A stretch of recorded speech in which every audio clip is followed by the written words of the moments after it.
레위기 9장 22절에서 24절 말씀까지입니다. 22절에서 24절 우리 같이 한 목소리 있습니다. 아론이 백성을 향하여 손을 들어 축복함으로 속죄제와 번제와 화목제를 마치고 내려오니라. 모세와 아론이 회막에 들어갔다가 나와서 백성에게 축복하며 여호와의 영광이 온 백성에게 나타나며 불이 여호와의 앞에서 나와 제단 위에 번제물과 기름을 사른지라. 온 백성이 이를 보고 소리 지르며 엎드렸더라. 아멘. 기도하겠습니다. 하나님, 시엔립 이제 카페 교회가 시작이 되어졌습니다. 아직 부족하지만 이제 오픈을 해서 이제 판매도 한다고 합니다. 하나님, 그 교회가 청년들을 회복시키며 가정을 회복시킬 수 있는 교회 되게 해 주시옵소서. 도시 청년들이 정말 비참하게 사는데 그들이 이 카페에서 기술을 배우고 훈련함으로 인해서 정말 아버지 하나님 자신이 회복되어지고 그들의 인생에 희망을 줄 수 있는 아름다운 카페가 되도록 주여 인도해 주시고, 이제 그곳에서 이제 예배를 모이고 주일날 함께 할 수 있는 축복 주님 내리워 주시옵소서. 고마우신 아버지 감사합니다. 오늘 이 시간 또한 하나님께서 함께 해주셔서 오늘 이제 말씀을 나눌 때 말씀이 우리에게 놀라운 은혜가 되게 하시고 말씀 안에서 우리의 삶이 새로워질 수 있도록 은총 내리워 주시옵소서. 하나님의 말씀은 살았고 운동력이 있습니다. 권세 있는 말씀이 우리를 새롭게 하는 은혜 내리워 주시옵소서. 감사드리고 예수님의 이름으로 기도드립니다. 아멘. 자, 우리 옆 사람과 한번 인사합시다. 축복합니다. 사랑합니다. 예, 추운데 살아계셔서 축복합니다. 날씨가 워낙 추워요. 아마 제 근래에 이렇게 추워본 적이 없었던 것 같아요. 참 이게 이해가 안 되는 게 이 추위의 원인이 지구 온난화랍니다. 설명은 학자들이 많이 하는데 참 이해가 안 돼요. 아니, 지구 온난화되면 더워야 되는데, 따뜻해야 되는데, 우리 그냥 이제 상상할 수 없는 추위가 참 이렇게 몰려와서 우리 다들 이제 참 고생을 합니다. 어쨌든 또 하나님께서 우리가 주의를 주시고 또 귀한 말씀 우리가 나눕니다. 여러분들이 이번 주간에 이제 읽어야 할 이 성경이 레위기입니다. 근데 레위기는 참 이게 어렵습니다. 이게 구약시대 때 제사장들의 제사 의식이 기록되어 있는 게 이제 이 레위기예요. 다시 말하면 이제 이 복잡한, 여러분 우리나라도 제사법이 얼마나 복잡합니까? 저도 어렸을 때 이제 우리 부모님들 이렇게 그 제사 드리는 거 보면 참 그냥 이 음식 넣는 차례도 다르고 무슨 맨처 밥 넣고 숟가락을 이렇게 퍼서 어떻게 하고 지방 쓰고 그다음에 무슨 또 훌륭한 아들은 또 묘지에 가서 이렇게 업으세요 그러고 그러고 온대나 그런 얘기 들어가면서, 그리고 또 이제 절 한참 하고 나면 또 이제 잠깐 쉬래요. 방에 들어가서.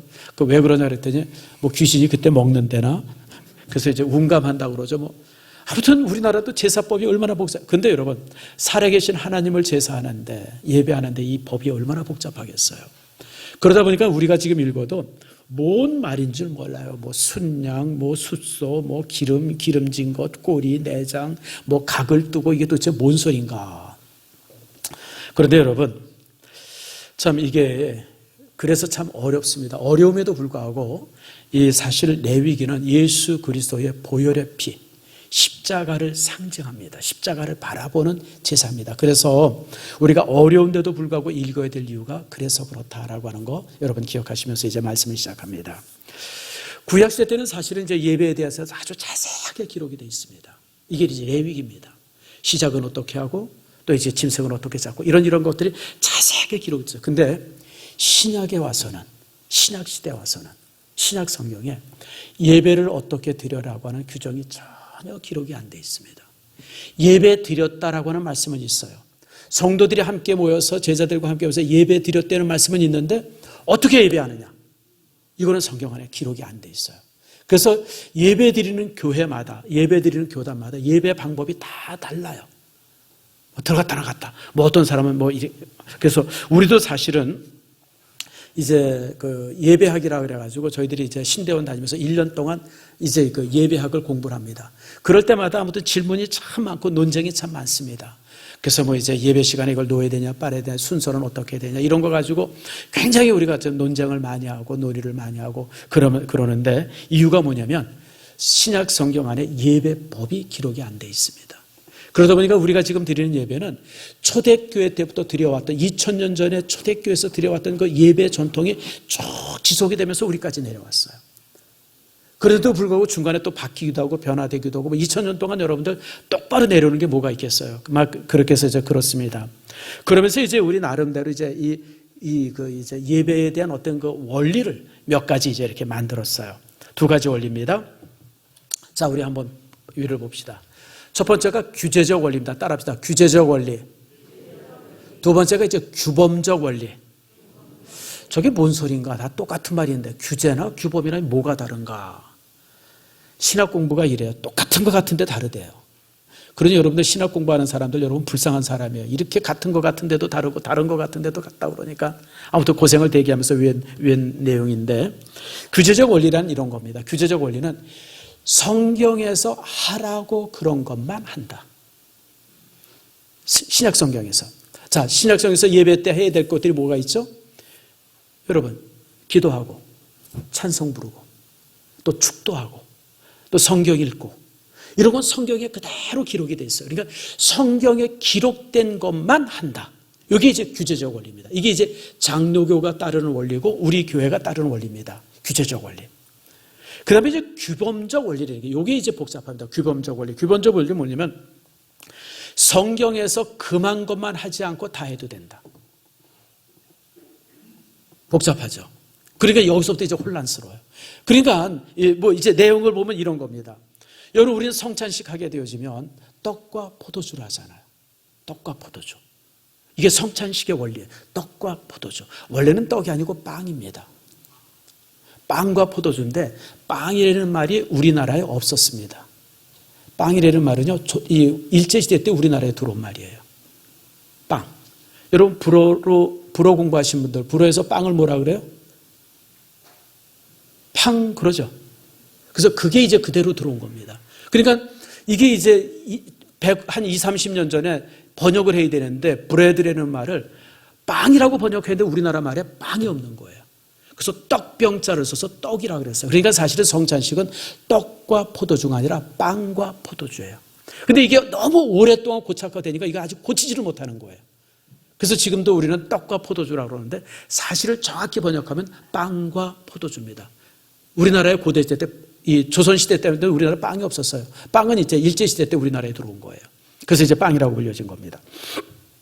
그러니까 이제 우리는 그래서 이제 이 떡과 포도주를 가지고 빵과 포도주를 가지고 이제 성찬식을 하는데 이 규범적 원리를 따르는 사람들은 뭘로 하냐면 빵 대신 그냥 시루떡, 빈대떡, 그 다음에 포도주 대신 막걸리 이런 거 가지고 성찬식해요. 우리나라에 실제 그런 교회들이 많아요. 추수감사절이 아니라 추석감사주일.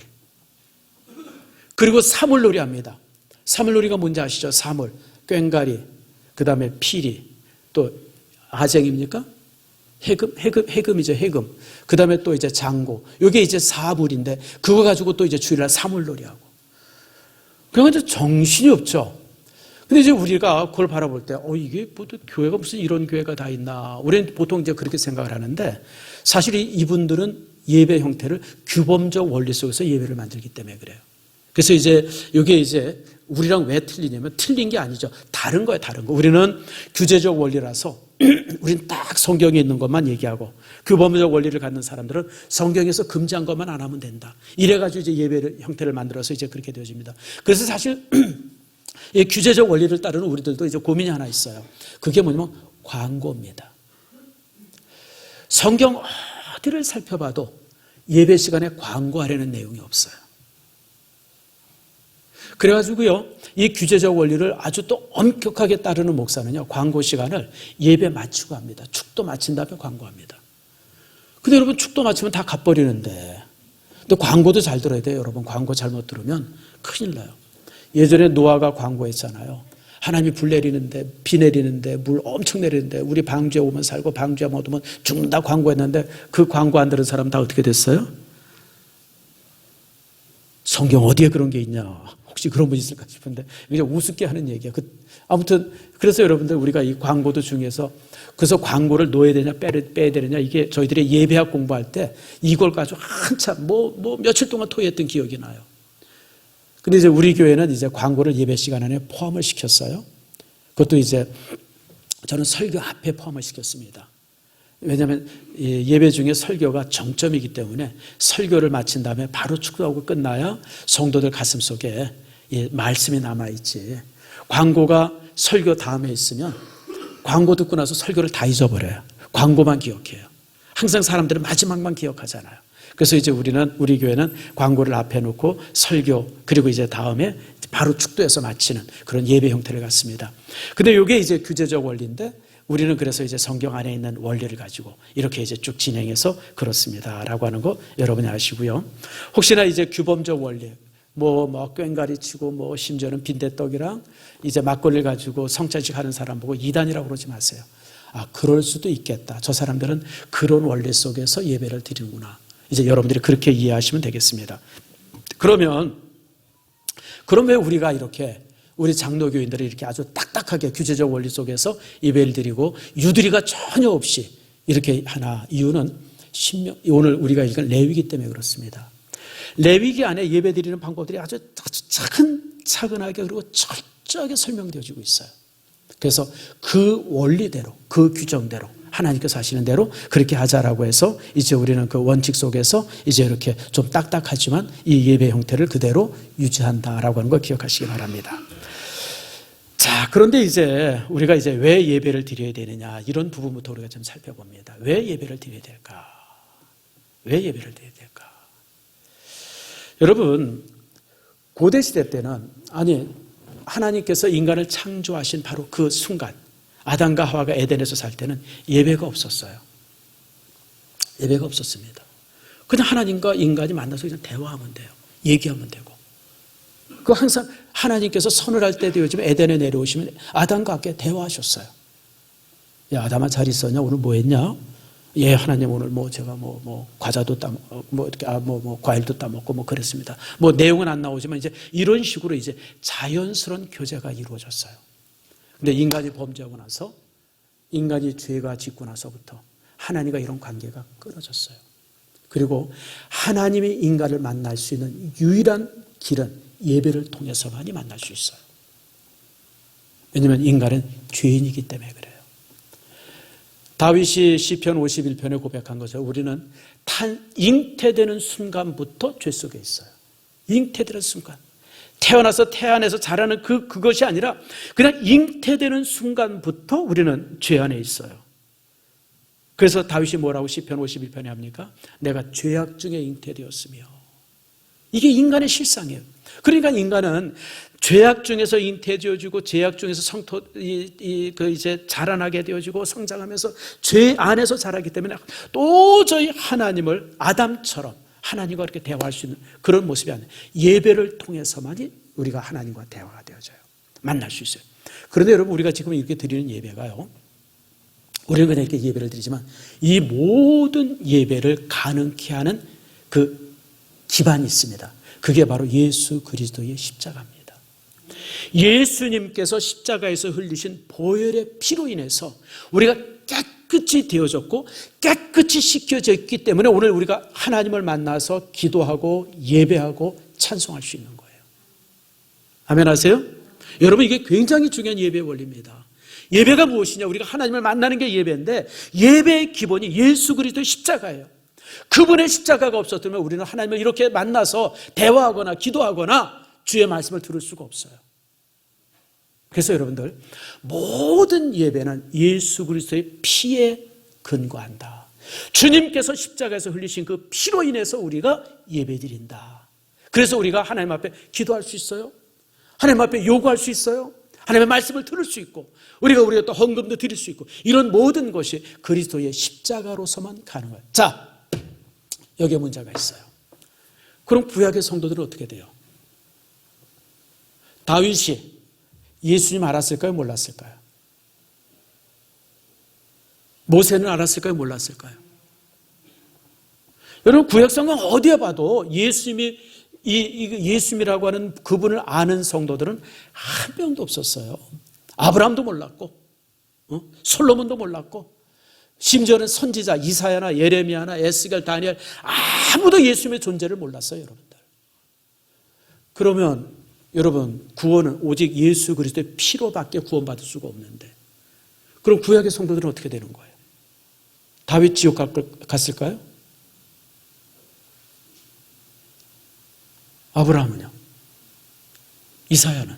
예수님을 몰랐는데, 예수님을 모르면 다 지옥 가야 되는데, 그럼 이 사람들은 어떻게 된 거예요? 여기에서 제사가 필요한 겁니다. 제사라고 하는 것이 바로 뭐냐면, 비록 이 제사를 통해서 그들이 양을 잡고 소를 잡지만 그 제사 자체가 오실 메시아를 기대하면서 제사 지낸 거예요.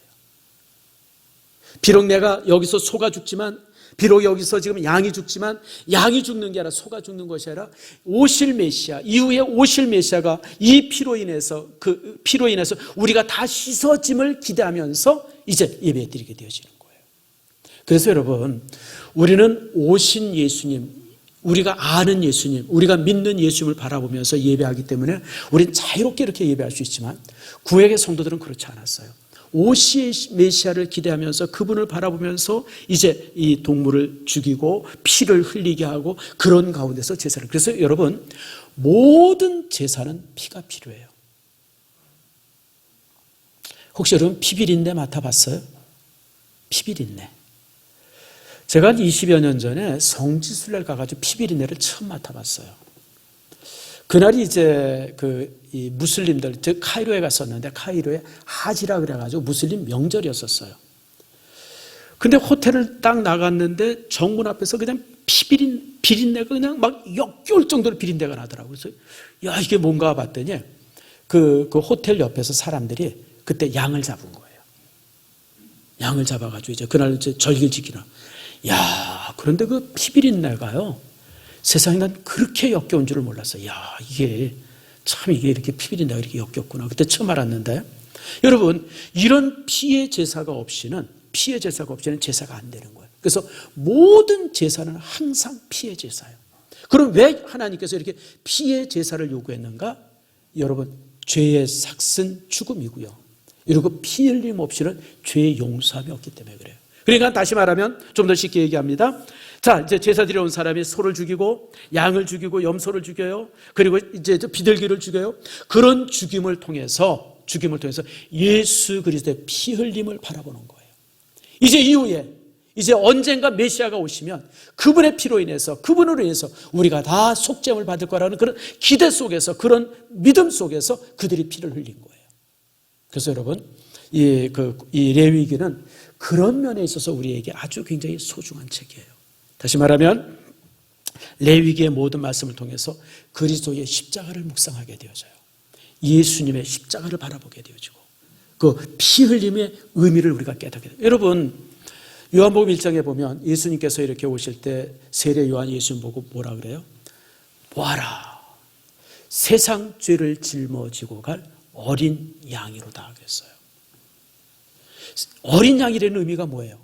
제물이니까. 지금 여기 나오는 제사성의 제물. 그러니까 예수를 보자마자 저 사람이 누구냐면 세상의 모든 죄를 지고 죽을 어린 양, 번제물이다. 예수를 보고 번제물이라고 선언한 거예요.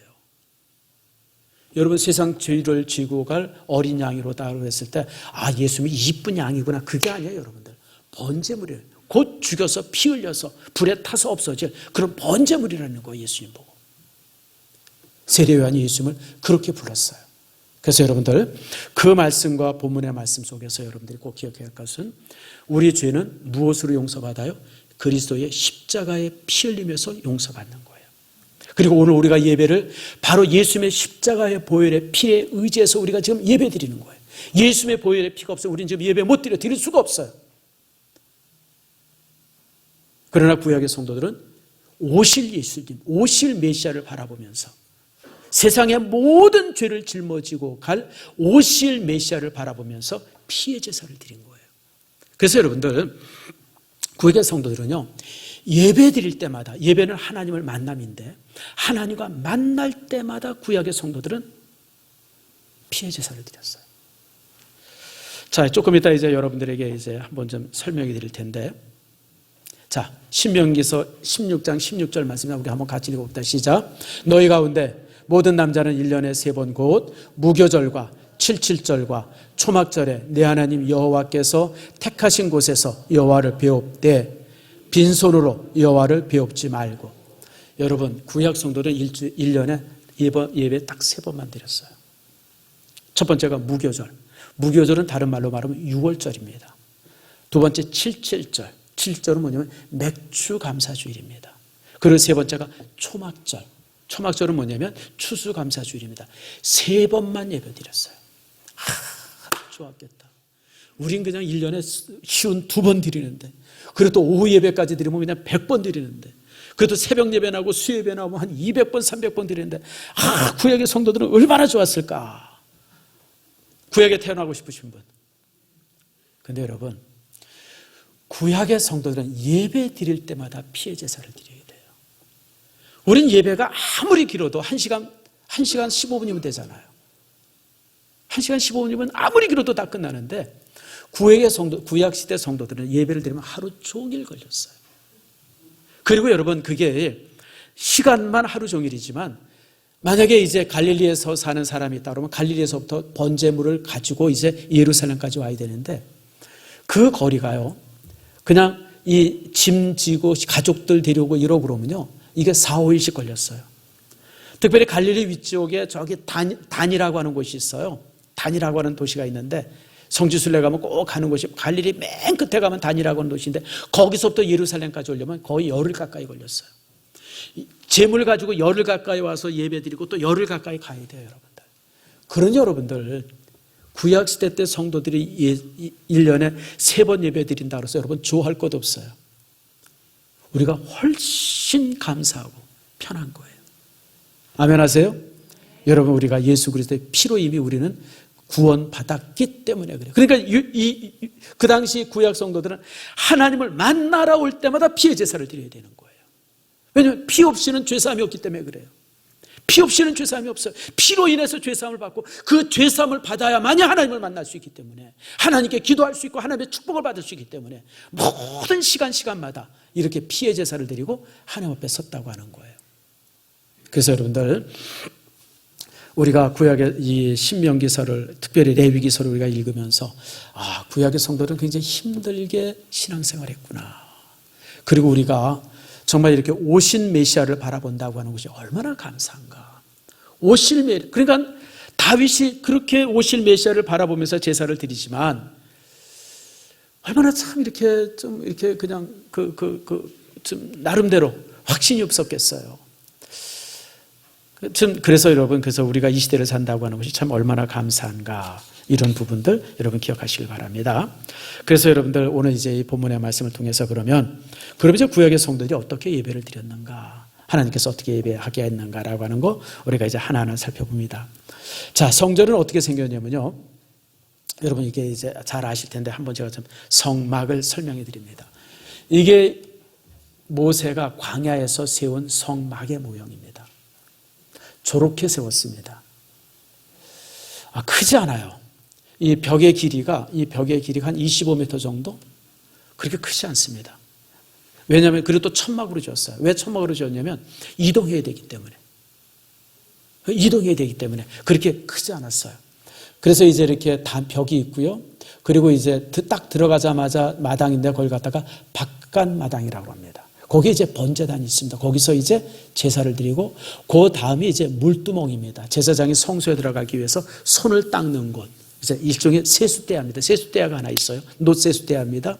그리고 그 다음에 있는 건물이 하나 있는데, 저기가 이제 성소입니다. 성소. 거룩한 장소라는 뜻이죠. 그리고 성소에 들어가면 정면에 향단이 있고요. 그리고 이제 이 왼쪽에는 이 금초대가 있고, 오른쪽에는 진설병. 병자가 무슨 병자예요? 떡병자예요. 떡을 이렇게 쌓아놨어요. 시루떡 같은 떡을 이렇게 쌓아놨어요.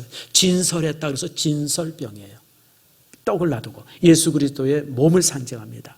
그리고 나서 이제 또 이 칸이 하나 쳐져 있어요. 두꺼운 이제 천막이 쳐져 있고, 그 안에 들어가면 성소 중에 성소, 그래서 지성소라 그래요.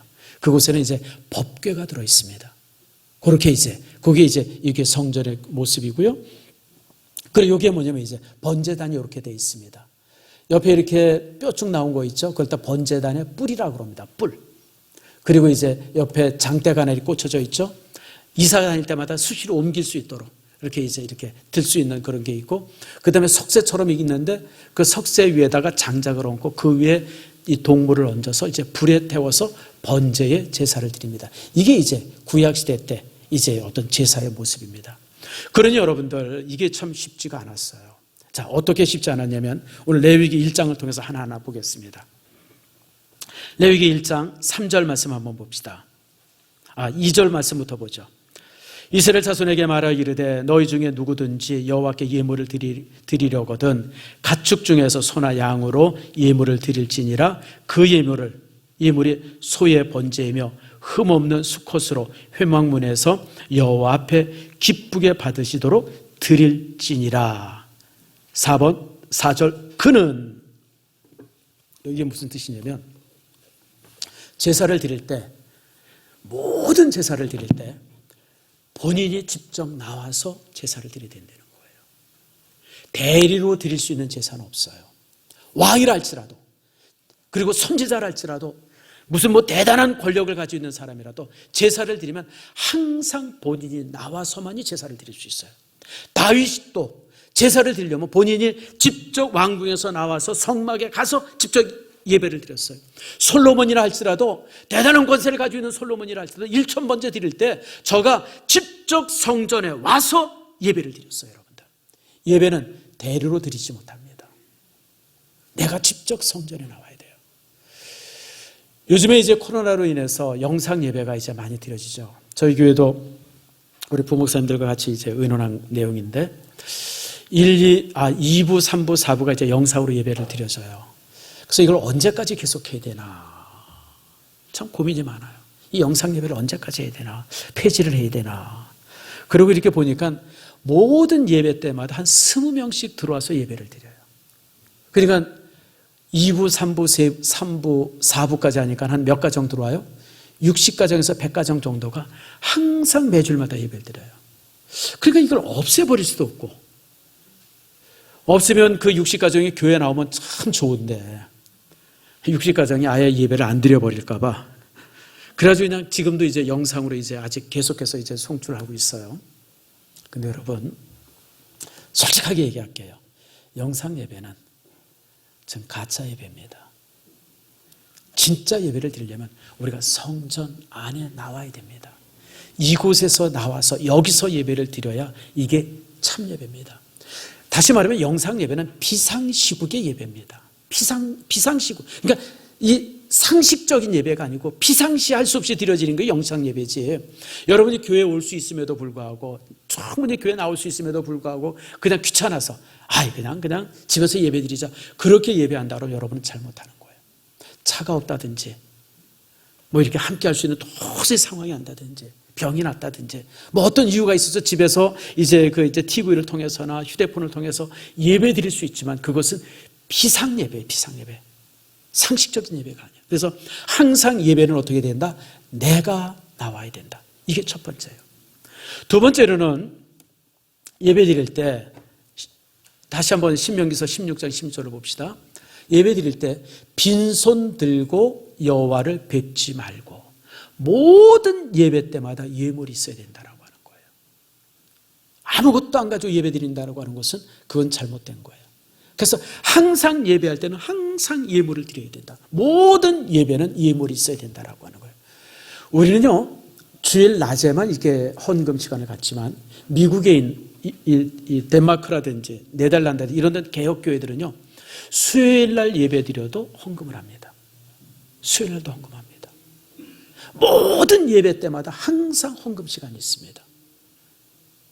이 말씀이 그 신명기서에 있는 말씀 때문에 그렇습니다. 저는 지금도 기억나요. 한 20여 년 정도 된 것 같아요. 어떤 여집사 한 분이 이만큼 무슨 주머니를 하나 가져오셨어요. 그래서 집사님 그게 뭐예요? 그랬더니 목사님 이게 우리 가족이 가족 예배 드릴 때마다 모아질 헌금입니다. 이게 한 3, 4년 모은 겁니다. 그럼 가정 예배 드릴 때마다 항상 거기에 대해서 헌금을 한 거예요. 뭐 10원짜리, 50원짜리, 100원짜리, 500원짜리. 그래가지고 이제 몇 년간 모아둔 거 헌금하려고 가져왔습니다. 그러더라고요. 제가 그때 이 가정은 가정 예배 드리면서도 헌금하는구나. 참 귀하다. 제가 그런 생각을 했던 기억이 나요. 그래서 여러분들 하나님 앞에 나올 때는 예물을 가져오는데 모든 예물은 죽은 게 아니라 산 거여야 돼요. 살아있는 예배. 왜 그래야 되냐면 자, 4절 말씀입니다. 자, 레위기 1장 4절 말씀 봅시다. 그는이 누구죠? 예배드리기 위해서 짐승을 가져온 사람이에요. 그는 번제물 머리에 안수할지니. 번제물 머리에다가 소 머리에다가 양 머리에다가 염소 머리에다가 만약 비둘기를 가져왔으면 비둘기 머리에 안수하려는 거예요. 안수. 근데 무엇을 안수해야 될까요? 안수의 내용이 이겁니다. 하나님, 내가 일주일간, 내가 또 반달 동안, 내가 한 서너 달 동안 세상에 살면서 죄 지은 것이 많습니다. 내 죄를 용서해 주세요. 내가 지금까지 내가 죽어야 하지만 나 대신 이 짐승이 대신 죽습니다. 이 짐승의 죽음을 통해서 나를 용서해 주세요. 속죄의 기도를 안수기도를 하는 겁니다. 그렇게 되어지면 4절이 어떻게 해요? 그를 위하여 기뻐 받으심이 되어 그를 위하여 따라합니다. 속죄가 될 것이라. 안수할 때 속죄가 되어지는 거예요. 안수할 때. 내가 짐승의 머리에 손을 얹고 안수하면 그것으로 인해서 내 죄가 사함을 받아요. 이해가 되시죠? 그러면 속죄가 되리라. 그러면서 5절 말씀입니다. 1장 5절 따라합시다. 그는 여호와 앞에서 그 수송아지를 잡을 것이요. 여러분, 제사장이 대신 잡아주는 게 아니라 내가 잡는 거예요. 내가 죽이는 거예요. 여러분, 이 소를 죽인다는 게 이게 쉽지 않죠. 닭 죽여보신 분 많죠. 저희 어렸을 때 요즘에 이제 치킨이 많았는데 우리 어렸을 때는 치킨이 없었고 시장에서 닭을 사든지 집에서 이제 닭을 키워가지고 그걸 가지고 이제 죽여서 닭도리탕 많이 해 먹었던 기억이 나요. 저도 닭을 잘 잡았어요. 어떻게 잡습니까? 목을 비틀어야 돼요. 근데 이 비틀어도 이 닭이 잘 안 죽어요. 그럼 어디다 놓죠? 세두대 물에다 집어넣잖아요. 식사시키잖아요. 근데 그러다 보니까 이게 참 이게 귀찮은 거예요. 그래서 내가 단칼에 끝내겠다 그래서 닭을 도마에다 놓고 내리쳤어요. 칼로. 얼마나 놀랐는지요. 여러분, 피가 그냥 솟는데 그다음부터 내가 닭을 못 잡아요.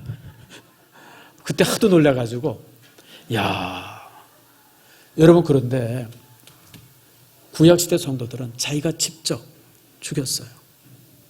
비둘기 왔으면 비둘기 자기가 죽였고 염소나 양 갔으면 자기가 죽였어요. 소를 자기가 직접 죽였어요. 내가 죽여야 돼, 내가.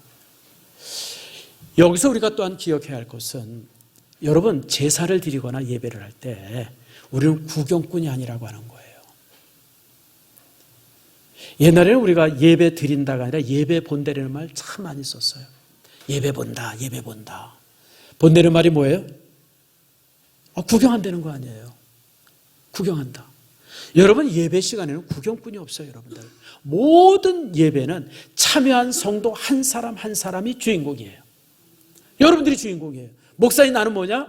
목사인 나는 주인공 된 여러분들의 예배를 돕는 거예요. 말씀으로 돕고 인도하면서 돕고 같이 찬상으로 선창하면서 돕고 이렇게 돕는 것을 내가 하는 것이지, 예배의 주체가 담임 목사, 예배를 인도하는 목사가 아니라 성도 여러분 자신이라고 하는 것을 여러분 기억하세요.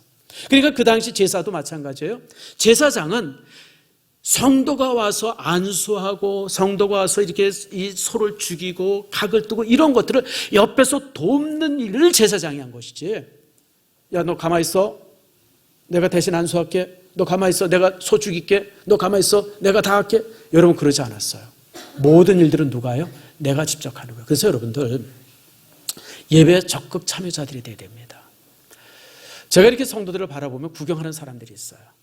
예배를 구경하는, 설교를 그냥 구경하듯이 듣는 사람들이 있어요. 여러분, 찬송할 때 적극적으로 찬송해야 돼요. 뜨겁게 찬송해야 돼요.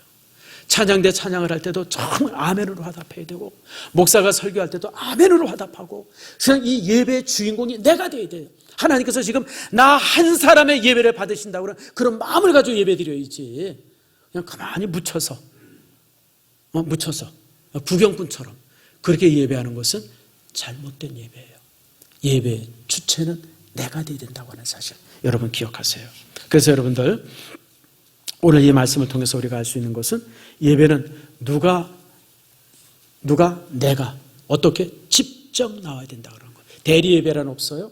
내가 나올 뿐 아니라 꼭 어떻게 제물을 들고 나와야 되고, 모든 예배는 내가 적극적으로 참여자가 되야지, 내가 주인공이 되야지, 내가 구경꾼이 돼서는 안 된다라고 하는 것이 오늘 본문의 내용입니다. 자, 그리고 나서 10장에 가면 이제 나답과 아비후가 벌을 받아서 죽는 장면이 나오고요. 11장부터는 뭐가 나오냐면 정결법이 나옵니다. 정결법. 이게 무슨 뜻이냐면, 우리가 예배를 드렸어요. 예배를 드리고 끝나는 게 아니에요. 우리가 교회에서 예배를 드렸어요. 아멘하고 예배를 마치고 집으로 돌아가요. 그럼 이제 그 다음부터는 우리에게 제2의 예배의 삶이 필요한데, 제2의 예배의 삶이 바로 뭐냐면 그게 정결한 삶이에요. 예배 마쳤다고 해서 너희들의 삶이 끝난 게 아니라, 예배 마치고 집으로 돌아가면, 가정으로 돌아가면, 회사로 돌아가면, 직장으로 돌아가면, 농사를 지으면 거기서부터는 너희 스스로가 너희 자신을 정결하게 하라. 그래서 정결법이에요. 그래서 레위기 11장부터는 음식에 대한 정결법이 나옵니다. 우리가 음식은 어떻게 먹을 것이며.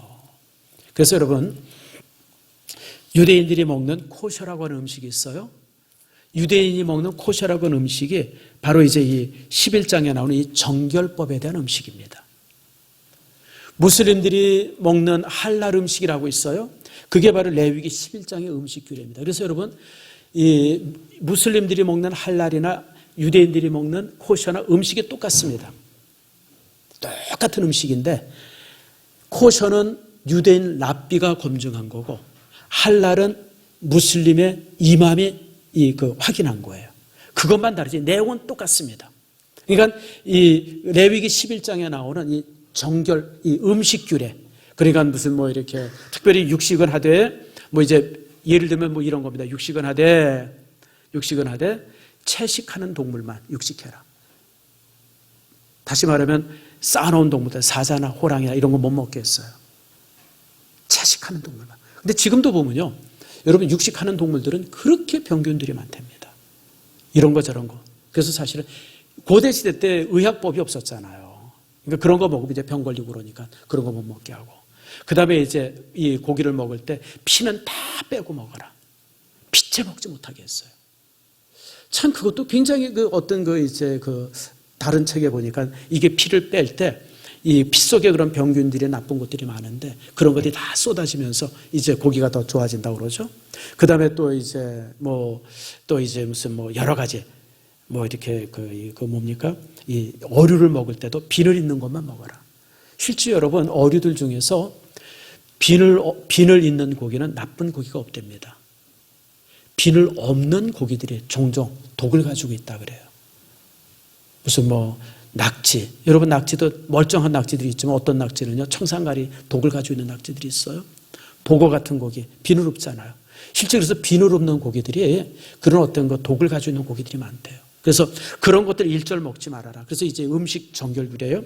그 다음에 12장에 가서는 아이를 낳는 출산에 대한 규례, 또 13장에 가서는 어떤 나병이라든지 질병에 걸린 사람들은 어떻게 할 것이냐, 또 14장에 가서는 또 이제 무슨 환자들, 병 걸린 사람들은 이제 어떻게 할 것이냐, 이럴 때서 그 다음에 이제 가족 관계는 어떻게 하고 친주들과는 어떻게 지낼 것이며, 이런 관계들이 쭉 해서 11장부터 레위기 마지막 장까지 기록이 되어 있습니다. 다시 말하면 성도에게 있어서는 예배가 있지만, 교회에서 드리는 예배이고 있지만, 교회를 떠나서 세상 안에서도 예배 드리는 것처럼 살아야 된다는 거예요. 제2의 예배는 어디서 이루어지냐면 세상 안에서 이루어지는 거예요. 그래서 예수님께서 우리를 향해서 뭐라 그러니까, 너희는 세상의 빛이다, 세상의 소금이다라고 말한 이유가 거기에 있어요. 예배 드렸다고 해서 신앙적인 모든 의무가 끝난 것이 아니라 세상에 가서 정결한 삶을 살도록 너희들이 애쓰라. 그게 바로 이제 레위기 후반부에 있는 내용입니다. 자, 말씀을 맺습니다. 오늘 설교가 조금 어려웠죠? 어려워요. 저도 준비하는데 되게 어려웠어요. 목사인 나도 이게 레위기를 어떻게 설교해. 항상 제가 매년 레위기 쪽에 올 때마다 이거 이번 주에는 또 어떻게 설교해야 되나. 이게 복잡한 내용들이 많아가지고. 그런데 여러분, 레위기를 통해서 여러분들이 다른 거 다 잊어버려도 피 없이는 죄사함이 없다라고 하는 이 사실 속에서 레위기가 시작이 되는 겁니다. 모든 죄사함은 피 흘림에서 되어지는 거예요. 우리는 예수 그리스도의 피 흘림에서 속죄함을 받았고, 구약의 성도들은 짐승의 피를 통해서 누구를 바라봐요? 예수 그리스도 오실 메시아를 바라보면서 그들이 정결함을 받은 거예요. 그래서 모든 제사의 원리, 예배의 원리는 피 흘림의 원리예요. 우리가 오늘 이렇게 예배 드리지만 우리는 볼 때 주변에 피 흘린 거 없잖아요. 그러나 여러분, 영적으로 바라볼 때 우리 드리는 예배는 예수 그리스도의 피로 인해서 정결케 되어진 예배예요. 피의 예배라고 하는 사실 여러분 기억하시길 바랍니다.